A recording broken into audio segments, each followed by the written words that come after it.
Mister Harry নামের একজন বৃদ্ধ লোক ছিলেন। তিনি শহরের বাইরে একটা পুরনো বাড়িতে একা থাকতেন এবং তার বাড়ির পাশের জমিতে চাষাবাদ করতে। একদিন প্রতিবেশীরা লক্ষ্য করল কয়েক মাস ধরে মিস্টার হ্যারিকে দেখা যাচ্ছে না।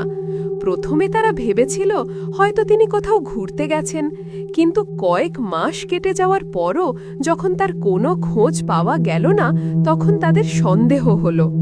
তারপর একজন প্রতিবেশী এসে দরজা ভেঙে ভেতরে ঢোকে। তারা যা দেখল তা ছিল ভয়ঙ্কর। মিস্টার হ্যারি তার ঘরে মৃত অবস্থায় পড়ে আছেন। তার দেহ কঙ্কালে পরিণত হয়েছে। ঘরের ভেতরে অনেক পুরনো জিনিসপত্র ছিল, আর সব কিছুতে ধুলোর আস্তরণ জমেছিল। দেখে মনে হচ্ছিল অনেক দিন ধরে ঘরটা কেউ পরিষ্কার করেনি। পুলিশ তদন্ত করে জানতে পারে মিস্টার হ্যারি সম্ভবত কয়েক মাস আগে মারা গেছেন। যেহেতু তিনি একা থাকতেন, তাই কেউ তার মৃত্যুর খবর জানতে পারেনি। তার মৃত্যুর পর দেহ ধীরে ধীরে পচে কঙ্কালে পরিণত হয়।